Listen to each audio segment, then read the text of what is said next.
semuanya, selamat pagi, siang, sore, malam. Jadi perkenalkan, nama saya Fabiola Diandra. Saya adalah HSE Officer dari Neurotechnologies Indonesia. Nah, jadi hari ini akan ada sedikit edukasi mengenai Hari Tuberkulosis Sedunia karena di tanggal 24 Maret nanti bertepatan dengan Hari Tuberkulosis Sedunia. Jadi jangan lupa untuk diperhatikan dan disimak ya karena biar kita terhindar dari penyakit-penyakit ini, oke? Oke. Nah, jadi sebetulnya TBC atau tuberkulosis itu tuh apa sih? Nah, jadi TBC atau tuberkulosis itu adalah penyakit menular yang disebabkan oleh bakteri Mycobacterium tuberculosis. Nah, bakteri ini kalau misalkan yang kita tahu gitu ya, pasti kebanyakannya menyerang paru-paru ya gitu. Tapi sebetulnya enggak, karena bakteri TBC ini selain menyerang paru-paru, dia bisa menyerang organ lain seperti kelenjar getah bening, tulang, otak, bahkan ke kulit. Jadi harus hati-hati banget nih. Nah, selanjutnya kita bahas penularan TBC itu sebetulnya dari mana. Jadi intinya penurunan TBC itu sebetulnya melalui percikan dahak dari pasien TBC itu sendiri. Nah, tapi ini harus diperhatikan karena sebetulnya meski sudah terhirup nih ya, meski bakterinya sudah masuk ke dalam tubuh kita misalkan, hanya sekitar 10 orang yang langsung terinfeksi dan jatuh sakit. Karena kenapa? Karena sebetulnya bakteri TBC ini bisa berada di dalam kondisi laten atau kondisi tidur gitu ya. Jadi nanti dia akan baru aktif kalau misalkan jumlahnya udah meningkat dan sistem imun dari kitanya itu menurun. Nah, jadi harus diperhatikan banget karena mungkin aja gejalanya nggak kelihatan gitu. Padahal sebetulnya bakterinya udah dalam tubuh kita nih. Gitu. Nah, kelompok yang berisiko tinggi untuk tertular TBC ini sebetulnya apa aja sih? Yang pertama pastinya kontak erat dengan penderita TBC. Makanya kenapa nih harus diperhatikan banget kalau misalkan ada penderita TBC di rumah atau bahkan di tempat kerja, itu harus diperhatikan banget karena harus ada agak berpisah sedikit gitu ya. Ini untuk kepentingan bersama. Apalagi kalau misalkan memang di kantornya atau bahkan di rumahnya itu alat makannya alat makan bersama. Nah, itu juga harus diperhatikan. Lalu yang kedua ada anak-anak, terus selanjutnya ada lansia, selanjutnya dengan orang dengan HIV atau AIDS. Karena kenapa? Karena kan kita tahu ya kalau misalkan orang dengan HIV atau AIDS, sistem imunnya juga lebih mudah menurun seperti itu. Makanya akan lebih mudah tertular TBC. Sama pula dengan perokok nih, bagi yang masih ngerokok-ngerokok, nah itu harus diperhatikan juga.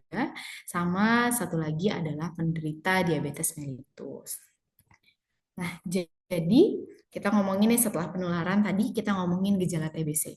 Nah, jadi sebetulnya gejala TBC itu apa aja? Jadi sebetulnya ada dua gejala yang bisa kita lihat nih, bisa dilihat dari gejala utama dan gejala lainnya. Jadi sebetulnya gejala utama akan lebih mudah terlihat kalau misalkan batuk terus-menerus, mau itu berdahak, mau itu tidak berdahak, itu harus tetap diperhatikan.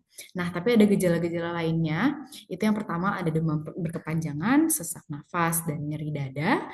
Lalu menurunnya berat badan dengan drastis, nafsu makannya juga turun. Nah, terus abis itu misalkan keluar dahak, itu bercampur dengan darah, lalu dia berkeringat di malam hari, padahal nggak ngelakuin apa-apa gitu. Nah, itu harus diperhatikan. Nah, kapan nih harus ke dokter? Harus ke dokter ketika memang si batuk terus-menerus itu sudah terjadi selama lebih dari 2 minggu. Nah, terus juga udah mulai nih gejala-gejala lainnya yang tadi disebutkan sudah mulai muncul, itu harus mulai diperiksakan apakah mengalami TBC atau tidak ke fasilitas pelayanan kesehatan terdekat. Seperti itu. Nah, gimana kalau misalkan pas diperiksa positif ternyata TBC-nya?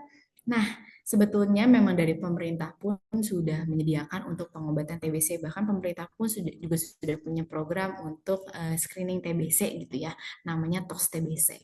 Nah, tapi di sini kita akan ngomongin pengobatan TBC itu tahapannya seperti apa. Nah, jadi pengobatan TBC ini bisa dilakukan di puskesmas, klinik maupun rumah sakit yang ada di masing-masing daerah kalian gitu ya. Oke, jadi nanti kalau misalkan ada misalkan kerabat atau yang lainnya mengalami TBC, akan melakukan pengobatan TBC dalam beberapa tahap.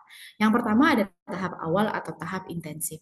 Nah, tahap intensif ini bertujuan untuk menonaktifkan bakteri TBC terlebih dahulu. Nah, sebetulnya timeline-nya nih ya, atau durasinya itu akan dilakukan pengobatan intensif ini selama 2 bulan. Nah, dalam 2 bulan ini pengobatan intensif dilakukan dengan cara mengkonsumsi obat setiap harinya. Setelah sudah melakukan intensif, pastikan nanti kan akan rajin kontrol ke dokter ya. Setelah itu akan diputuskan untuk melakukan pengobatan tahap lanjutan. Nah, tahap lanjutan itu tujuannya berbeda dengan tahap intensif tadi. Tahap lanjutan itu tujuannya untuk mematikan sisa-sisa bakteri TBC itu sendiri. Nah, ini juga durasinya berbeda lagi kalau tadi kan 2 bulan pertama ya. Nah, ini akan berlangsung dari bulan kedua hingga bulan ke-6. Kan kita juga pasti pernah dengar ya kalau misalkan pengobatan TBC itu 6 bulan gitu kan. Nah, inilah setelah bulan kedua ini sampai bulan ke-6 atau lebih nanti akan ditentukan sendiri oleh dokter masing-masing gitu ya. Nah, ini dengan konsumsi obat 3 kali seminggu. Seperti itu.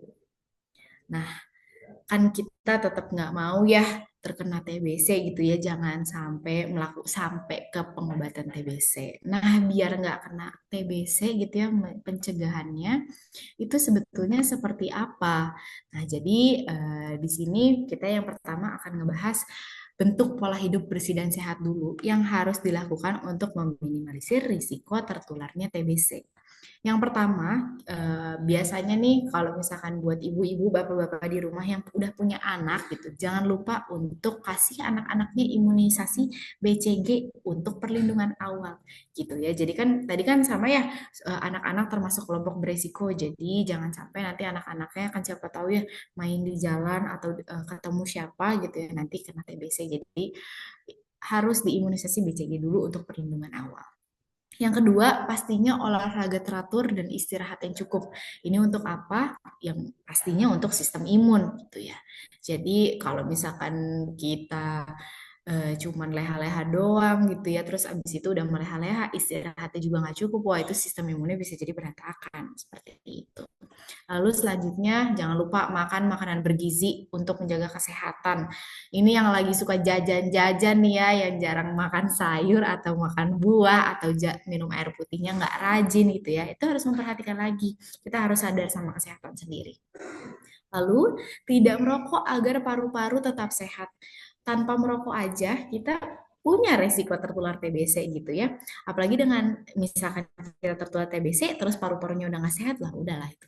Gitu kan. Jadi harus nih lebih bijaksana gitu ya bagi yang masih merokok diusahakan untuk pelan-pelan berhenti gitu kan, nggak ada salahnya juga ya untuk kesehatan pribadi dan kesehatan orang-orang di sekitarnya juga seperti itu. Lalu selanjutnya menjemur alas tidur biar nggak lembab gitu. Selanjutnya pastiinlah ventilasi di rumah nih atau kalau misalkan di rumah ada jendela-jendela itu dibuka. Kalau misalkan Sabtu Minggu gitu misalkan dibuka biar sirkulasi udaranya itu lebih fresh gitu ya. Terus juga sinar matahari ke dalam rumah juga masuk secara teratur seperti itu. Nah, selanjutnya perlu diperhatikan nih bagi pengidap TBC, gimana biar orang-orang di sekitar orang-orang di sekitarnya nggak kena, karena kan nggak mau dong kalau misalkan eh, ini kita nih misalkan mengidap TBC, terus habis itu masa iya nanti keluarga kena TBC juga gitu kan, nanti kan jadi akan lebih repot gitu ya, jadi banyak yang sakit kan nggak mau. Nah, ini hal-hal yang perlu diperhatikan. Jadi kalau misalkan sewaktu apa nanti terkena TBC, yang pertama jangan lupa untuk minum obat teratur sesuai dengan tahapan pengobatan yang sudah disebutkan sebelumnya. Itu jangan lupa. Yang kedua, terapkan etika batuk. Ini bagi yang pengidap TBC ataupun bukan TBC, ini juga harus diperhatikan. Kita harus bisa menerapkan etika batuk dimanapun karena kita nggak tahu ya apa yang bisa kita tularkan ke orang lain. Nah, etika batuk ini dilakukannya bagaimana sih caranya? Yang pertama, kalau misalkan lagi batuk, itu gunakan masker gitu ya. Batuk flu itu gunakan masker. Lalu yang kedua, kalau misalkan batuk atau bersin, itu tutup mulut atau hidung. Bisa dengan lengan atau dengan tisu. Seperti itu. Nah, kalau misalkan udah, ini kan pasti batuk gitu, nanti akan ada percikan dahak. Kita sebetulnya nyadar nggak nyadar gitu ya. Kalau misalkan sudah, jangan lupa tisunya untuk buang ke tempat sampah. Jangan jangan dibuang ke tempat yang asal gitu ya. Nanti sama aja dong bakterinya, nanti dia bisa menyebar kemana-mana gitu ya. Nah terus juga sama juga halnya dengan kalau misalkan kan kita suka ngeliat tuh di jalan, oh orang suka ngasal ngeludah nih. Nah itu juga berbahaya ya, karena kan kita nggak tahu bakteri-bakteri di masing-masing orang seperti apa. Selanjutnya, kalau misalkan sudah cuci tangan dengan sabun dan air mengalir, rajin-rajin aja, kita nggak akan pernah tahu di kita memegang apa gitu ya, apalagi di tempat umum gitu. Terus abis itu kita habis batuk, habis bersin, atau bahkan kena sama orang lain, kita nggak pernah tahu. Jadi rajin-rajin untuk cuci tangan dengan sabun dan air mengalir. Pasti kan udah pada tahu ya step-step cuci tangannya. Waktu dari zaman COVID, itu kan pasti banyak banget nih ngeliatin gimana step-step cuci tangan yang baik dan benar. Itu jangan lupa untuk masih diterapkan sampai sekarang ya. Nah, terus tadi, oh iya ternyata ada poin ini, jangan lupa jangan membuang dahak sembarangan gitu. Yang pertama karena jorok, lalu yang kedua karena itu tidak sehat gitu ya. Seperti yang tadi sudah disebutkan, kita nggak tahu bakterinya bisa menyebar kemana-mana. Kalau bisa, buangnya di ke lubang WC aja. Oke, jadi nanti bisa langsung di flush gitu. Jadi kalau misalkan sudah membuang dahak, nanti bisa langsung disiram. Seperti itu. Oke, jadi segitu aja. Tadi kan udah ada ya penjelasan TBC apa, terus bakterinya bakteri apa, terus abis itu pencegahannya seperti apa, pengobatannya seperti apa, gejalanya seperti apa. Jadi jangan lupa ya teman-teman, Bapak Ibu sekalian yang mungkin akan menonton video ini, jangan lupa untuk menjaga kesehatannya masing-masing gitu. Kita nggak ada yang tahu gitu ya.